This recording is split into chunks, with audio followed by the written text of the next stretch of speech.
ওয়া নাশহাদু আল্লা ইলাহা ইল্লাল্লাহু ওয়াহদাহু লা শারীকা লাহু ওয়া নাশহাদু আন্না মুহাম্মাদান আবদুহু ওয়া রাসূলুহু।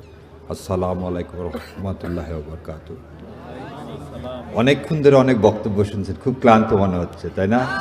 আচ্ছা, আল্লাহ আমাদের এখানে সবাইকে আসার তৌফিক দিছে, সেজন্য সবাই আমরা বলি শুকুর আলহামদুলিল্লাহ। আলহামদুলিল্লাহ হলো না, তুবরে খাওয়া মানে ভালো হয়নি, হ্যাঁ?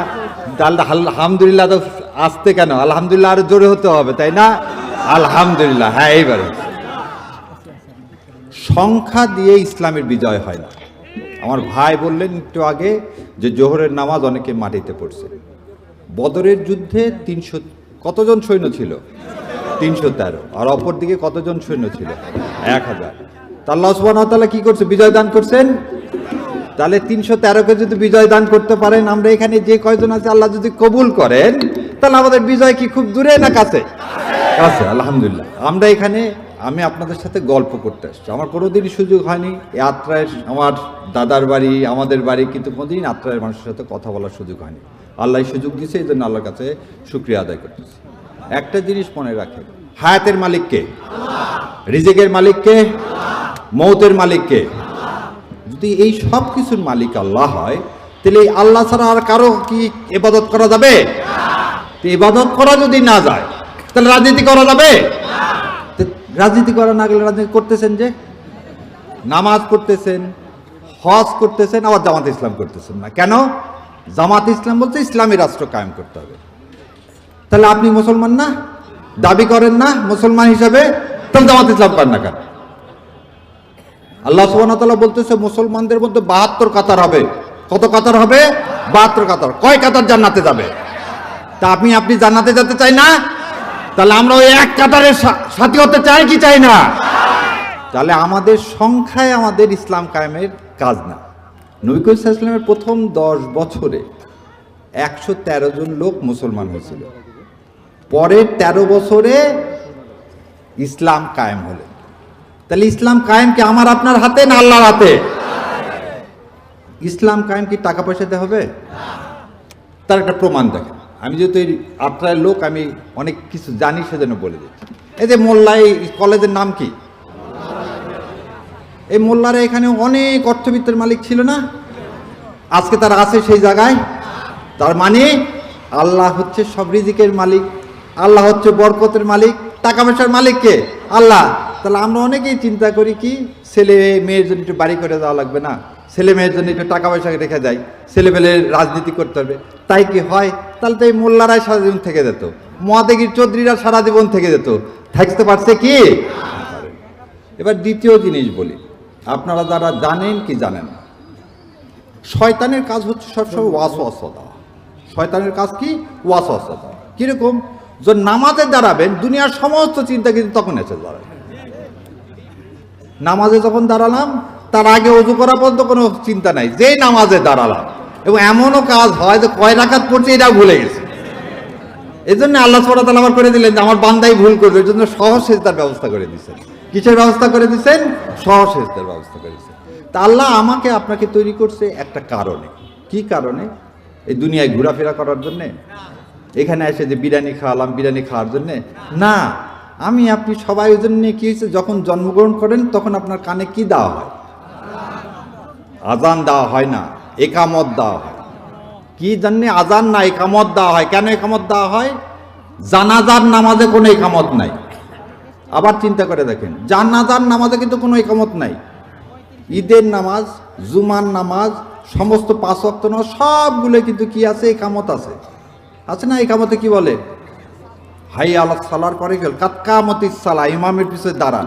আপনি যখন জন্মগ্রহণ করছেন তখন আপনার কানে কিন্তু একামত দেওয়া হয়েছে। একামত দেওয়া হয়েছে কি জন্য? বলছে মিনহা খালাকনাকুম ওয়া ফিহা নুহিদুকুম ওয়া মিনহা নুখরিজুকুম তারাতান উখরা। মানে তুমি মাটি থেকে আসছো, এই মাটিতেই ফিরে যাবা, আবার মাটি থেকেই তোমাকে পুনরুত্থিত করবে। আজান হচ্ছে, আজানটা শেষ হোক তারপর বলি। এখানে কি হলো? ওইদুর রহমান সাহেবের ছেলে দাঁড়ায় দিল, আর তাদের আরেকজনকে দাঁড়ায় দিল। তারা দুইটাই তো তারই প্রার্থী। শয়তানের মধ্যে কোনো পার্থক্য আছে? শয়তানের তো সবই শয়তান। আর আমার নবী কিন্তু এক। আমার নবী কয়জন? একজন, আহমদ মোহাম্মদ মুস্তাফা সাল্লাল্লাহু আলাইহি ওয়াসাল্লাম। তার কিন্তু দ্বিতীয় কোনো কিছু নাই, সেজন্য তার নাম হচ্ছে খাতামুন নবিয়্যিন। খাতামুন শয়তান নাই, কিন্তু শয়তানের কি খাতামুন শয়তান আছে? না। তাহলে এর মধ্যে তো কোনো পার্থক্য নাই। এই জন্যে জামাতে ইসলাম কি বলে আপনার আমাকে, যে বাবা তুমি আমি নামাজ পড়বো, দুনিয়া এবং আখেরাতের জন্যে কি করব, তৈরি হবো। সেটা আল্লাহ আবার কিভাবে শিখাই দিলেন, রব্বেনা আতিনা ফিদ দুনিয়া হাসানাতাও অফিল আখিরাতে হাসানাতাও ওয়াকিনা আযাবান্নার।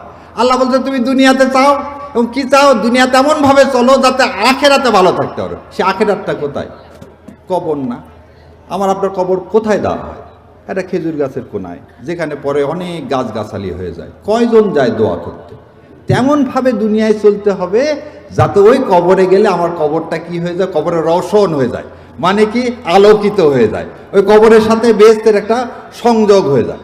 এই চাওয়াটা নাই। এই চাওয়াটা কে চায়? বাংলাদেশ জামাতে ইসলাম। এই যে পোস্টার লাগাইছে, কোনো মানুষের ছবি আছে?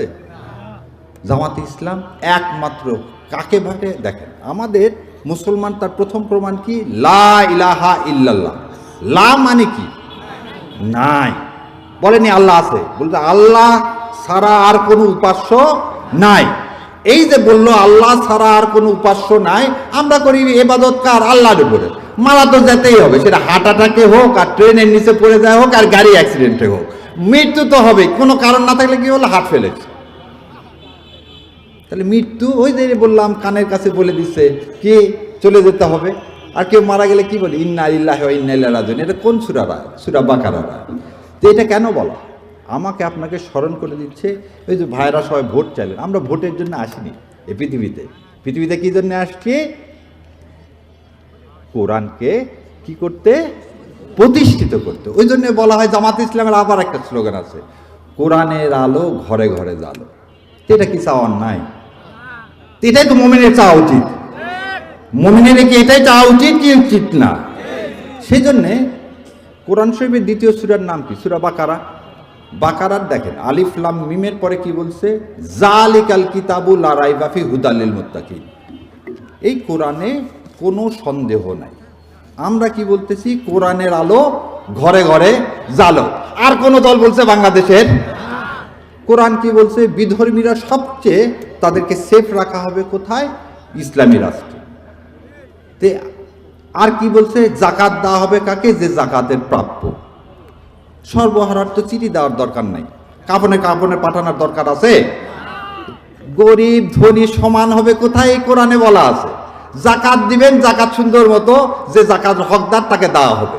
এবং সেইভাবে চলছিল বলে নবী করিম সাল্লাল্লাহু আলাইহি ওয়াসাল্লামের পরে ওমর ফারুক রাদিয়াল্লাহু আনহুর সময় জাকাত দেওয়ার লোক খুঁজে পাওয়া যায় না।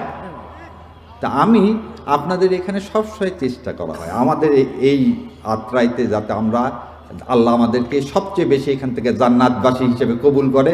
সেই জন্য এই কোরআনের শিক্ষা দেওয়া, ছেলে পেলে যাতে সাইকেলের বিনিময় হলেও বাবা 40 টাকার নামাজ পড়, প্রতিদিন আয়, এগুলোর জন্য আমি চেষ্টা করেছি। কারণ এই সম্পদ তো আমাকে আল্লাহ দিছে কি জন্য? আল্লাহর রাস্তায় ব্যয় করার জন্য।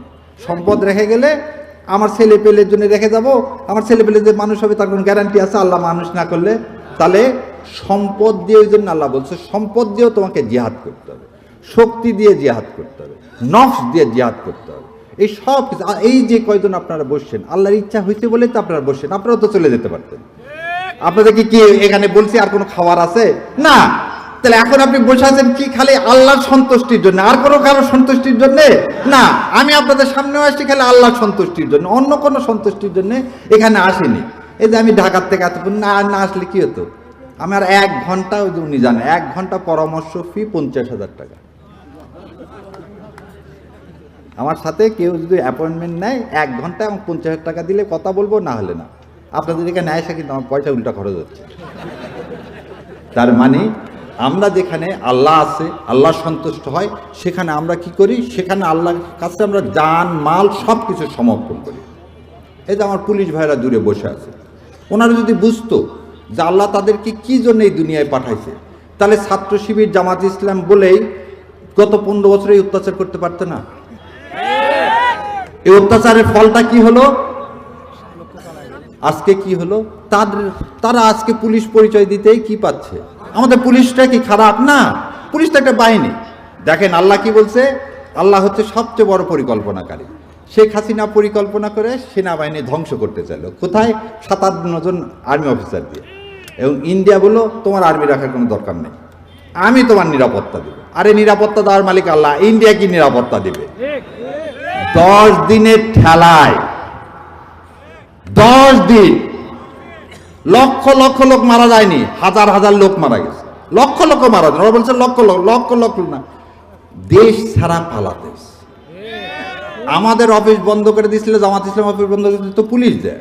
আওয়ামী লীগের অফিসটা কি পুলিশ দা বন্ধ করছে? তাহলে ক্ষমতার মালিক কে? তাহলে আমরা সেই আল্লাহ, এক আল্লাহর ইবাদত করবো না অন্য কারো করবো? এই জন্যে আমি একটা আয়াত খালি পড়ে শুনিয়ে আমার বক্তব্য শেষ করে দেব। সেই আয়াতটা হচ্ছে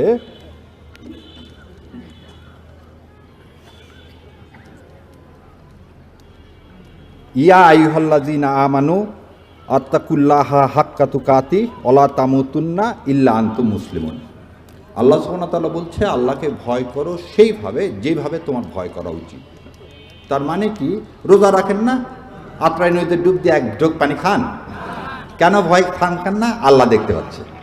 আর তারপরে আয়াতে বলতেছে কি তুমি মুসলমান হিসেবে মৃত্যুবরণ করো। ওই জন্যে একদম ওপেন এক্সাম, কবরে যাবেন প্রথমে জিজ্ঞাসা করবে মান দিনুকা,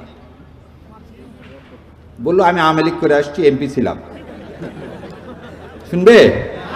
আমি ইসরাফিল টাকার বন্যা বয়ে দিয়েছি, আল্লাহ তুমি কি চাও? কবরে দিয়ে দিচ্ছে আমার বউ, শুনবে না?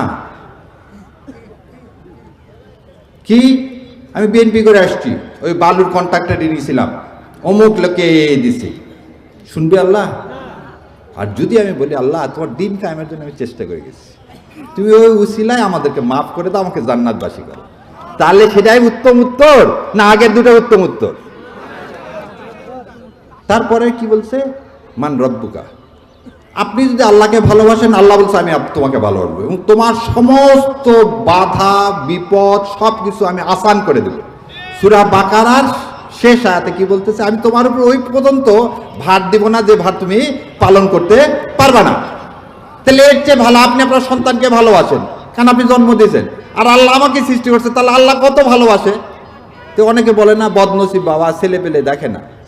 তো যারা জামাত ইসলাম করেন আল্লাহ উপর থেকে বলিস আমি লোকগুলাক বানালাম আমার কি করার জন্য?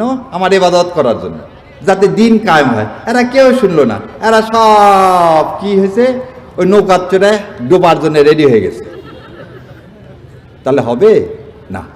আর বেশি কথা বলবো না, আপনারা আমার জন্য দোয়া করবেন এবং আমরা আল্লাহ আমাদেরকে সবাইকে হেদায়েত দান করুক। জামাতে ইসলাম করাটা আপনার আমার নৈতিক দায়িত্ব। কি দায়িত্ব? নৈতিক দায়িত্ব। এর মধ্যে আর দ্বিতীয় কোনো অপশান নাই বাবা, এর মধ্যে আর দ্বিতীয় কোনো অপশান নাই। এখন পছন্দ আপনার। ওই জন্য আল্লাহ বলে দিল কি আশরাফুল মখলুকাত, কারণ তোমাকে একমাত্র আমি বুদ্ধি দিছি, জ্ঞান দিছি, আর কাউকে দিনি। এই তো গরুকে জবাই করেন, কোরবানি দেন না, গরুকে বলতে পারবে বাবা আমাকে জবাই দিচ্ছ, তোমার ছেলেকে জবাই দাও। আমিও তো প্রাণী, আমারও তো জীবন আছে, তুমি আমাকে বাঁশ টাস দিয়া দড়ি টড়ি বেঁধে ইয়া করিচ্ছ, কে আমার বাসুর নাই, আমার সন্তানরা নাই? আল্লাহ তাকে সে জমান দেয়নি, সেদিন কিন্তু সে বলতে পারে না। সে যদি বলতে পারতো আমি আপনি জবাই দিতে পারতাম। তারপরেও আল্লাহ উদাহরণ দিয়ে দিল যে তোমার উপর কত আসান করছি। ইব্রাহিম আলাইহিস সালাম তার ছেলেকে জবাই দিতে নিয়ে যেয়ে তো দুম্বা জবাই হয়ে গেল। আমার আপনার ছেলেকে যদি জবাই দিত তো কয়জন আমরা মুসলমান থাকতাম? আমরা মুসলমান থাকতে পারতাম না। আল্লাহ এটা আমাদেরকে বুঝছেন। তা আল্লাহ এত কিছু আমার আপনার জন্য সহজ করে দিচ্ছেন, তারপরে কি আমরা আল্লাহর পথে চলবো না? তাহলে আমরা খালি নামাজ রোজা পড়বো আর হজ যাকাত করবো আর জিন্দাবাদ দিব আর এক জায়গায়, তাহলে কি কবরে ভালো থাকা যাবে? আল্লাহ আমাদের সবাইকে সঠিক পথে আসার তৌফিক এনায়েত করুক, আমাদেরকে বোঝার তৌফিক এনায়েত করুক এবং আমাদেরকে সঠিকভাবে সহজভাবে চলার তৌফিক এনায়েত করুক। আর আল্লাহ আমাকে যেন আপনাদের খেদমতে আল্লাহর খেদমতে কবুল করে, সেজন্যেই আল্লাহ যেন আমার উপরে বরকত দান করে। লাস্ট শেষ কথা, জামাত ইসলামকে বলা হয় রাজাকার। আমার দুই চাচা, একজন এই আত্রাই কলেজে পড়তেন,